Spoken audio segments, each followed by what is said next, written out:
نحمده ونصلي على رسوله الكريم أما بعد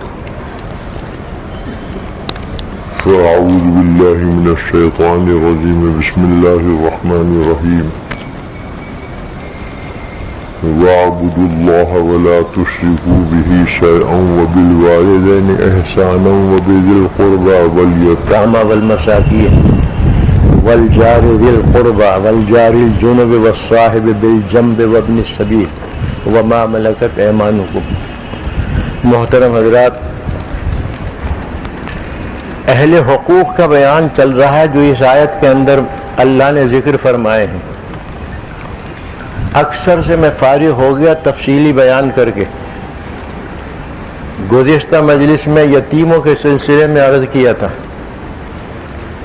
اور اس کے بعد اللہ تعالیٰ نے فرمایا والمساکین، ان کے ساتھ بھی حسن سلوک کرو۔ مساکین یعنی مسکین، اور ہم میں سے ہر ایک جانتا ہے کہ مسکین کسے کہتے ہیں، لیکن پھر بھی میں آپ کو بتا دیتا ہوں، مسکین وہ ہے کہ جس کے پاس کچھ بھی نہ ہو، کسی قسم کا مال و متاع نہ ہو، سامان نہ ہو، نہ رہنے کے لیے کوئی جگہ ہو، نہ کھانے کا کوئی انتظام ہو، اسے مسکین کہتے ہیں۔ اور ایک فقیر کہلاتا ہے، قرآن کریم میں اس کا بھی ذکر ہے، کئی آیتوں میں اس کا بھی حق بیان کیا گیا ہے۔ فقیر اس کو کہتے ہیں کہ جس کے پاس مال تو ہو کچھ نہ کچھ، لیکن نصاب سے کم ہو، نصاب زکوٰۃ سے کم مال ہو تو اسے فقیر کہتے ہیں، اور کچھ بھی نہ ہو تو اسے مسکین کہتے ہیں۔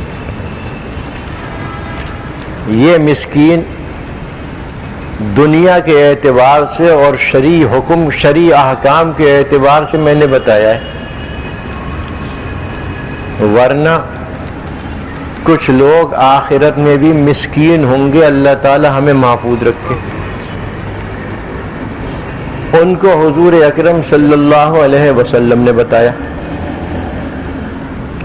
جیسا کہ حدیث کے اندر آتا ہے کہ آپ نے ایک مرتبہ صحابہ کرام سے دریافت کیا کہ مسکین کس کو کہتے ہیں بتاؤ۔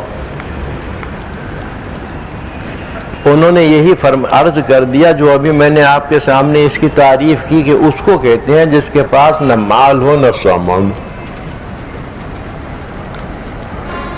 آپ نے فرمایا کہ یہ مسکین مراد نہیں ہے، یہ تو دنیا کے اعتبار سے ہے۔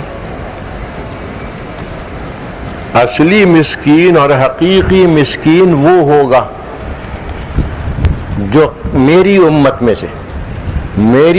میں سے حقیقی مسکین وہ ہوگا جو قیامت کے دن اس حال میں آئے گا کہ اس کے پاس انبار کے انبار نیکیوں کے ہوں گے، بڑی اس نے یہاں پر محنت کر کے کوشش کر کے نیکیاں کمائیں، اور وہ سب اسے آخرت میں ملی۔ اب یہ تمام انبار اور یہ تمام ڈھیر کی ڈھیر نیکیاں قیامت میں اس کے ساتھ ہوں گی۔ داہنی طرف دیکھے گا تو نیکیوں کا انبار، سامنے دیکھے گا تو نیکیوں کا انبار، خوش ہو رہا ہوگا کہ آج اتنی نیکیاں میں لے کر آیا ہوں کہ اللہ تعالیٰ مجھے ان کے طفیل میں جنت میں داخل فرما دیں گے۔ چنانچہ اس کی پیشی ہوگی بارگاہ رب العالمین میں، اللہ تعالیٰ اس کی نیکیاں دیکھیں گے، اعمال نامہ دیکھیں گے، لیکن اسی کے ساتھ ایک اور قصہ پیش آئے گا کہ اس نے لوگوں پر دنیا میں ظلم کر رکھا تھا،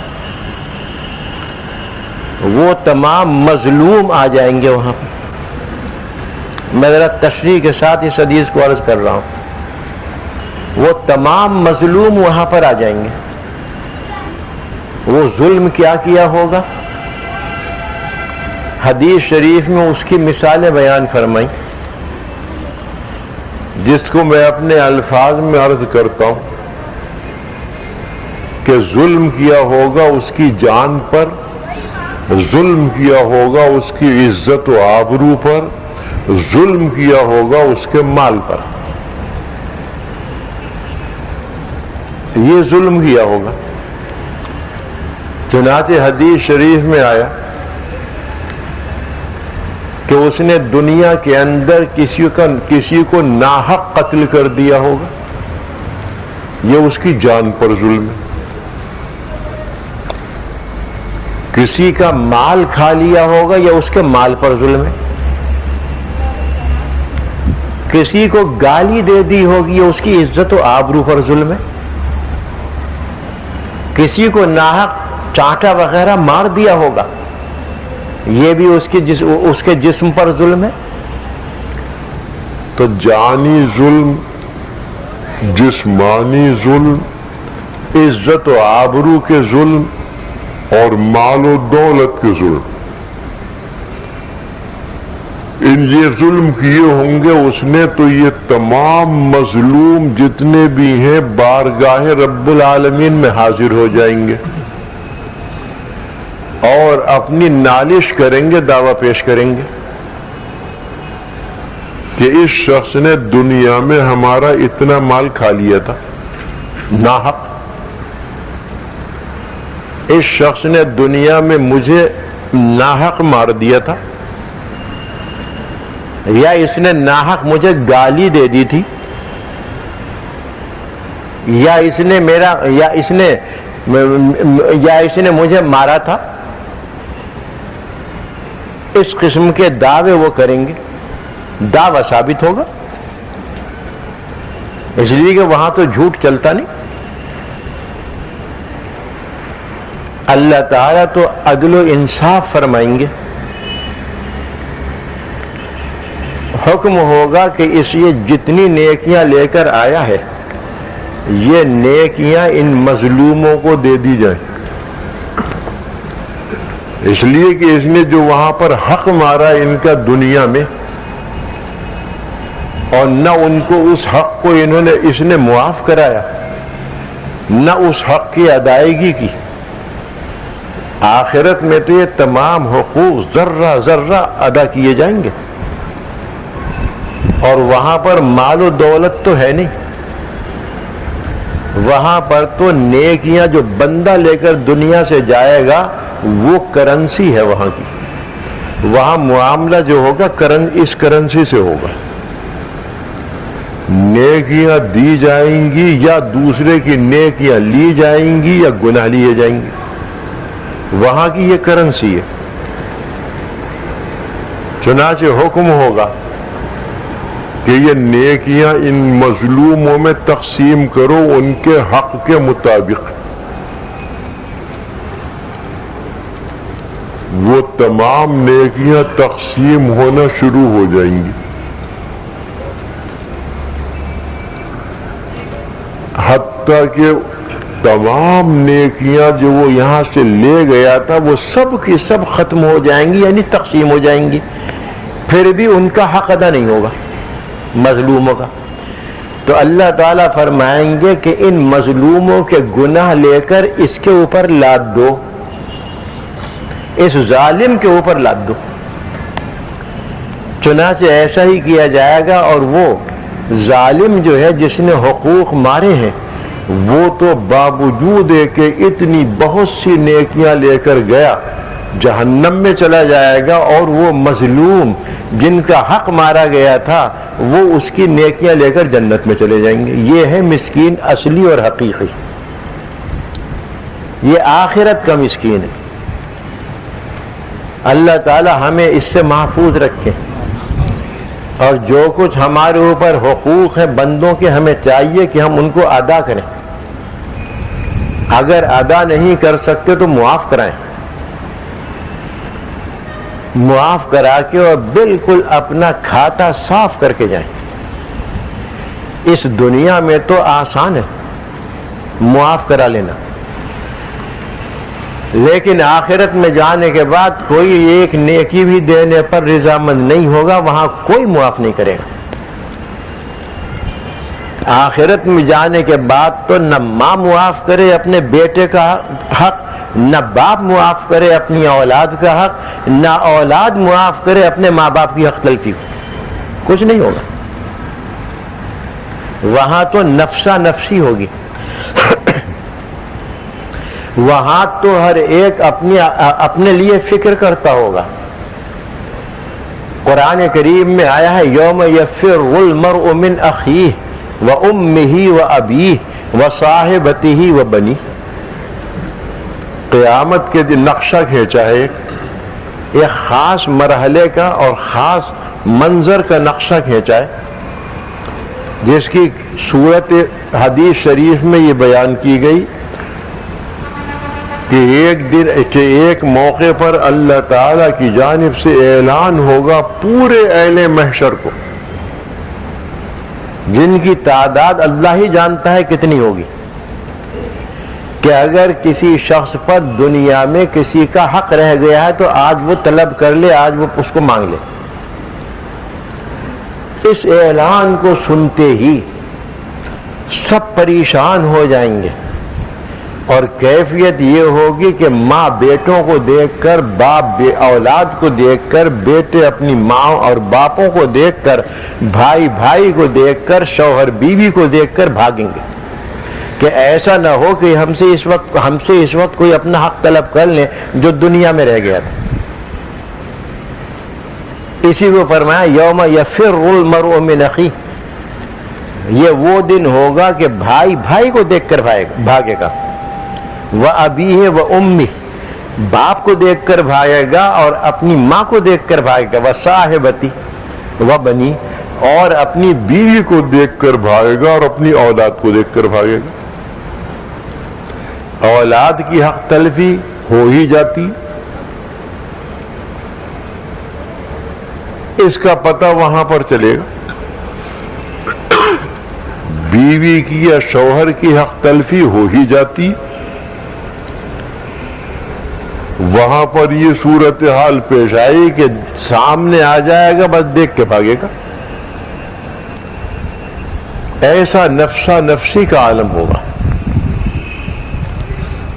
ایسے عالم میں کون ہے کہ جو اپنا حق معاف کر دے؟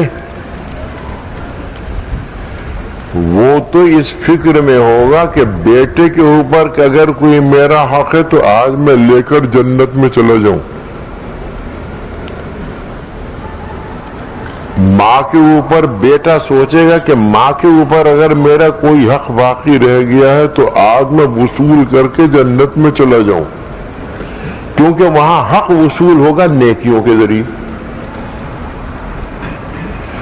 لہذا جب وہ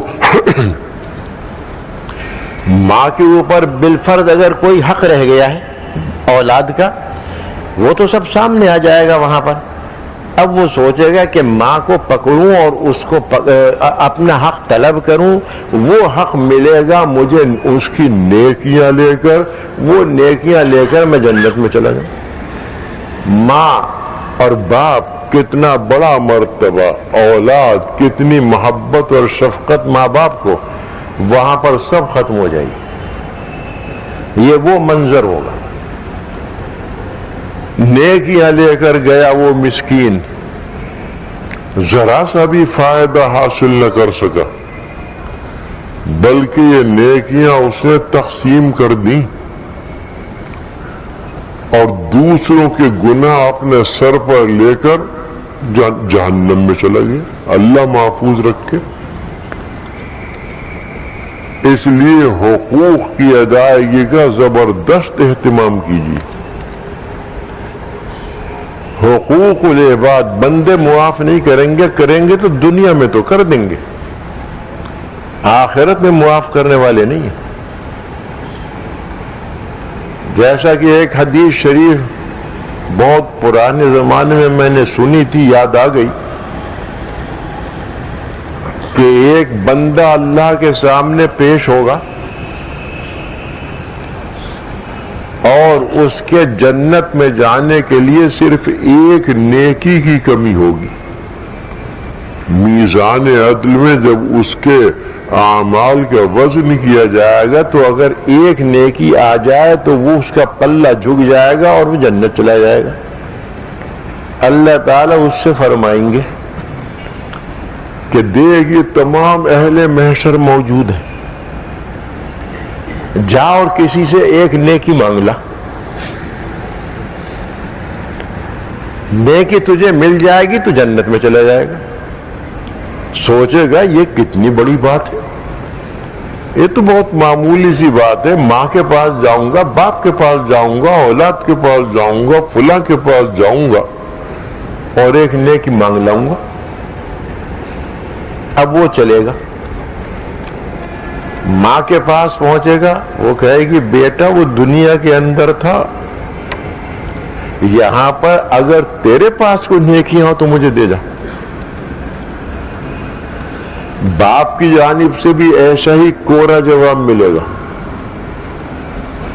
اولاد کی جانب سے بھی ایسا ہی صاف جواب مل جائے گا، دوستوں کی جانب سے جن کے لیے وہ دنیا کے اندر سب کچھ جتن کرتا تھا ان کی جانب سے بھی جواب مل جائے گا. اب پریشان ہوگا، گھومتا پھرے گا حشر کے میدان میں کہیں سے کوئی ایک نیکی مل جائے، لیکن کوئی روادار نہ ہوگا ایک نیکی دینے کا، کیونکہ وہ نیکی بہت بڑی قیمت رکھتی ہے. وہاں جا رہا ہوگا، دیکھے گا کہ ایک شخص بھی بیٹھا ہوا ہے مغموم، غمگین، یہ بھی غمگین. وہ بیٹھا ہوا شخص پوچھے گا بھئی کیا تمہیں فکر لاحق ہو گئی؟ کہے گا کہ ایک نیکی میں مانگنے کے لیے نکلا ہوں، تمام اہل محشر موجود ہیں، کوئی ایک نیکی دینے کو تیار نہیں، اگر وہ نیکی مجھے مل جائے تو میں جنت میں چلا جاؤں. وہ کہے گا میرے پاس آ، میرے نامہ اعمال میں صرف ایک نیکی اور کوئی نیکی نہیں، سب گناہ ہی گناہ ہیں اور نافرمانیاں ہی نافرمانیاں ہیں. ایک نیکی کی وجہ سے میں تو جنت میں جا نہیں سکتا، لہذا لے تو میری نیکی لے جا، تو جنت میں چلا جا، میرے لیے جہنم تو ہے ہی.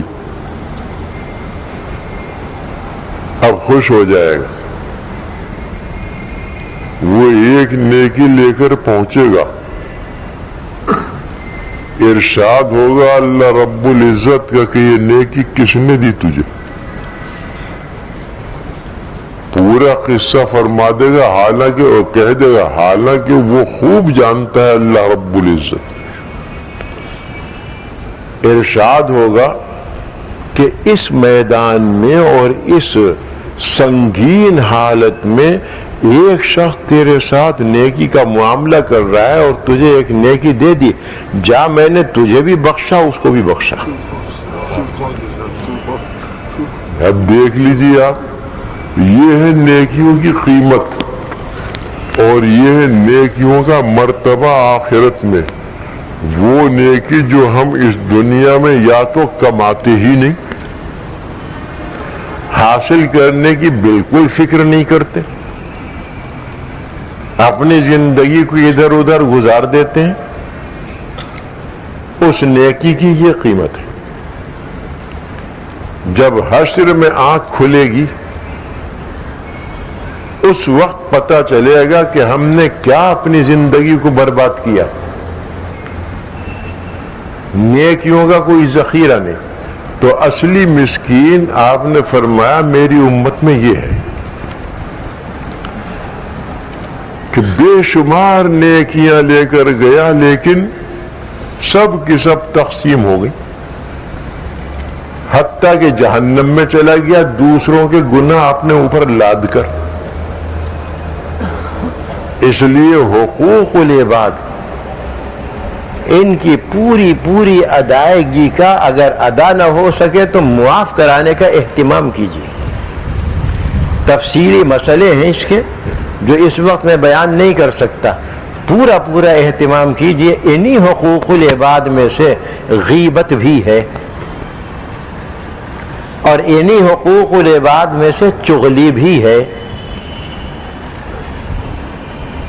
وہ غیبت اور وہ چغلی جو آج ہمارے معاشرے کی غذا بن چکی ہے،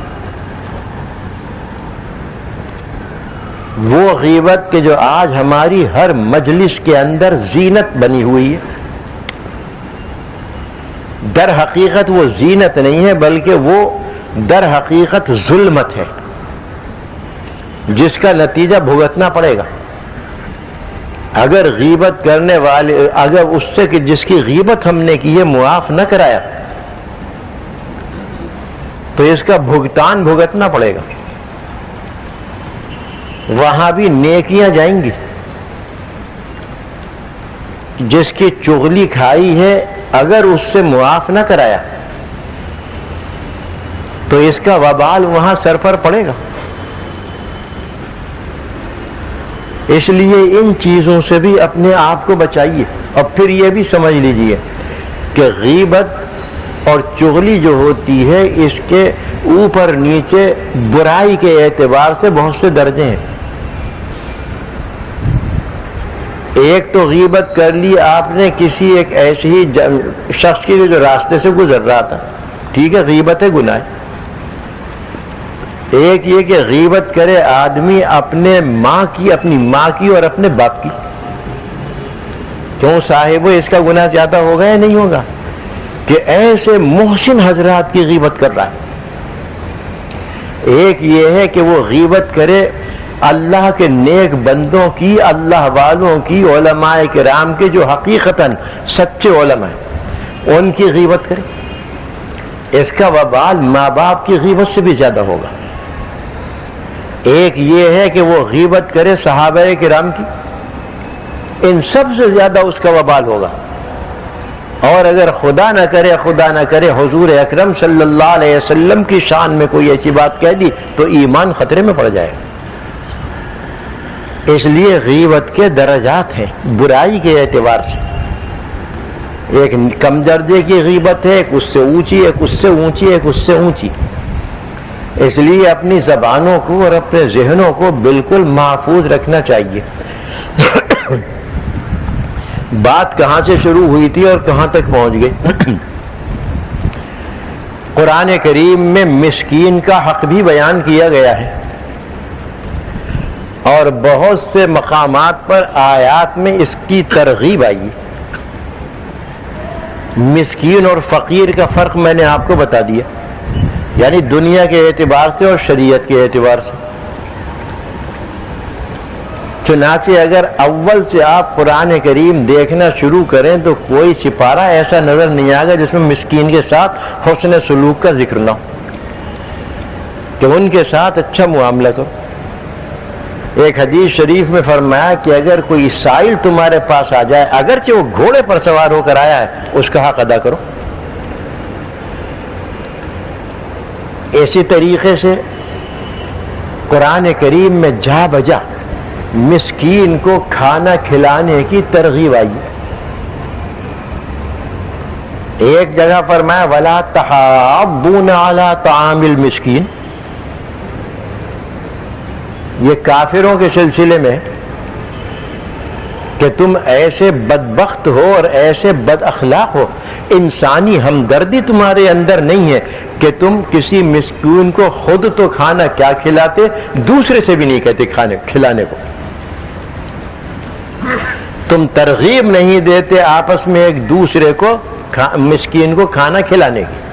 وَلَا تَحَاضُّونَ عَلَىٰ طَعَامِ الْمِسْكِينِ. اسی پارہ ام کے اندر موجود ہے وَلَا يَحُضُّ عَلَىٰ طَعَامِ الْمِسْكِينِ.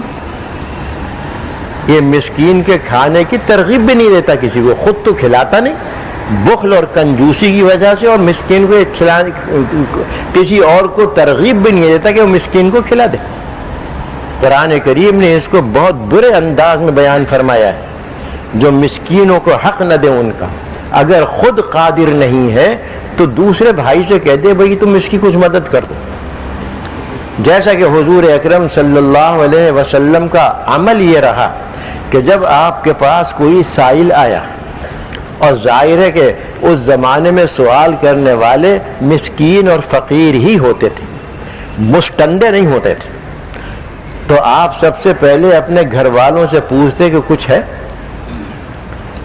اگر کچھ ہوا تو دے دیا، اور اگر گھر میں کچھ نہ ہوا، کیونکہ آپ بھی درویشانہ زندگی بسر فرماتے تھے، تو اس وقت پھر آپ حاضرین میں سے کہتے تھے کہ بھئی کوئی اس کی مدد کر دو، اور وہ مدد کر دیا کرتے تھے۔ تو اصل تو یہی ہے کہ اگر خود اللہ نے توفیق عطا فرمائی ہے تو اس کی مدد کر دی جائے، اور اگر اپنے پاس گنجائش نہیں ہے یا ایسے حالات ہیں کہ دے نہیں سکتے تو پھر کسی دوسرے سے کہہ دیا جائے کہ اس کی کچھ مدد کر دو۔ ایک اور مقام پر اسی پارہ یم کے اندر فرمایا فَلَقْتَحَمَ الْعَقَبَةَ وَمَا أَدْرَاكَ مَا الْعَقَبَةَ، یہ بھی کافر کے سلسلے میں، کافر کا ذکر کرتے ہوئے فرمایا کہ یہ گھاٹی کے اندر داخل نہیں ہوا۔ گھاٹی میں داخل ہونے کا مطلب یہ ہے کہ جنت میں داخل ہونے کے لیے گھاٹیوں سے گزرنا پڑے گا، جس کو انشاءاللہ کسی اور موقع پر تفصیل سے عرض کروں گا۔ ان گھاٹیوں کو آسانی کے ساتھ عبور کرنے کا نسخہ قرآن کریم نے یہاں بیان فرمایا ہے۔ کافر کے سلسلے میں فرمایا کہ وہ گھاٹیوں سے نہیں گزرا، اب پھر پوچھا، پھر سوال کیا وما ادراک ما العقبہ، آپ کو معلوم ہے یہ گھاٹی سے کیا مراد ہے؟ یعنی عبادت کے اور اخلاص کے ساتھ وہ کام جو اللہ کو پسند ہے وہ گھاٹی ہے، اس سے آدمی ان کاموں کے ذریعے آدمی اس گھاٹی سے